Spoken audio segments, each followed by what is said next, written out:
But I wanted to teach him one thing that no one taught me when I was a child. So in the end, you have a three massive benefits. On the days like today, I really appreciate I've wrote this book. And not because I'm selling it or something. I am, but it's not the core thing. It helped me grow from senior upwards.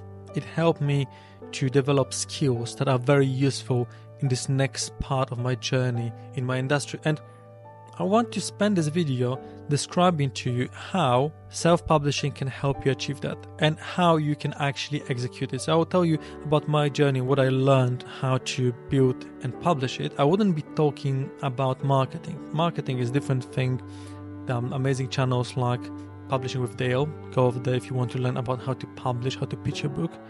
But I think there's a lot of very good incentives for you as a person, for your own growth, to run on such project without too much investment and grow from it, to be more adaptive. And that's what this channel is about. My name is Łukasz.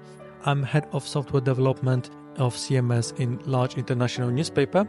And I do a lot of coding, but I also lead people. I manage projects and I specify projects. And thanks to the skills I learned while doing that book, I'm better at it. So, how it started? Around the COVID times, I was at home and I was so frustrated because so many people were jumping on the idea of changing their career, world was changing. And they were asking me, you are a software developer, you are earning good money, I want to be one too. How I can become a developer? And they weren't asking the main question, should they take that path? And I wanted to send them some resource, some book. And most of the books, they're amazing books, courses, bootcamps, telling you how to become a software developer. But there are not many telling you, is that for you? There are people who try to help you. There are some career guides who try to help you choose that career. Maybe there's some alternatives. I'm also mentioning them in the book. I haven't seen any good publications. So I decided, let's have a try. Let's have a try. That's a new thing outside of my comfort zone. So what is better for growing than going outside of your comfort zone? And I wrote that. And I started with mission, describe to people if that path is for them. And from mission, I had to figure out what is my promise. And it's actually on the cover. A book you should read before you decide to learn to code. So my assumption is someone who is totally vanilla in the topic of software engineering can read it and decide if they want to spend time and money on courses and learning. Because maybe they would like to do something else. Maybe there's different thing they can go towards and still learn to code. So that was my promise. I met the other day, amazing PT. She's working in our gym and she has massive experience with Pilates. And she knows many topics which aren't covered by anyone, according to her. So I taught her a little bit about the self-publishing. It may not be something that many people are trying to sell you to get extra income. It's quite difficult to sell on the saturated market books that will give you money. It is a very difficult market, but the books can be used in different ways. They're improving your perception of yourself around you. The process itself, it's helping you, and I will draw you into that. But also it helps you generate some leads or add extra value to your existing clients. Like in her case, if her promise was by having that, you can on your own do in your own time better Pilates, have better gains from it. That will be what she will have to build the book around. So moving from that, actually writing this kind of books, like self-help books, nonfiction, is relatively easy. It's quite straightforward. You need to start with outline. I tried to write as a stream of conscience, Ulysses away. It doesn't work. You need to build outline starting from specific structure, how you want to build the course. And it really depends. There can be part when you're introducing the topic, when you're getting some vocabulary, some basic conventions, and then going to examples. And it's good to then each of the sections divide the same into promise, delivery, and sum up. That works perfectly for non-fiction books. Again, you'll find many people telling how to do that. And if you think about that, it's already delivering massive learning. And I'll come back to that learning because we need to finish the process. When I was writing book based on my own experience, on my own history and my knowledge, which I gathered over like 20 years of programming commercially, of a 10 as a manager, I was revalidating my own knowledge. So I had to go over there and see if the things I'm telling are still valid, if the things I'm telling are valid in the first place. Maybe I did some mistakes. I had to do research. I had to fill the gaps which I have because I'm self-learned developer. So I'm weaker when it comes to core CS knowledge. So I had to catch up on some terminology, on algorithms, so I wouldn't fool my readers. And then it comes that you need to proof check that with someone. You need to consult that with someone who will be the pair on the same level, and then maybe someone who will be potential audience. This way, again, you are validating your knowledge, proving your idea or your approach if your delivery is good enough for the people. And this way is quite similar to improving yourself by teaching someone. It's easier to learn, even programming, by teaching someone. And most of senior developers will tell you that. If you are sitting with a less experienced person and walk through the code, walk through the problem, if you are able to explain to the other person, that means you are expert or like very senior in that domain. And that's exactly the same. I was able to try if I can explain what I know, making stronger my abilities, my skills in that domain. It's amazing. You don't have that on a daily basis, because on a daily basis you'll be on a routine of things that exist in your head, in your ways of working. But the moment you have to give it to the other person, you're actually ensuring that you are following the right motives, you are following the proper knowledge, you are doing the right stuff, and you're not cornered in your previous experiences. There's massive growth. And that's actually the second, I'll come back to the first, probably the biggest benefit of writing books. You are validating and improving your skill in the domain.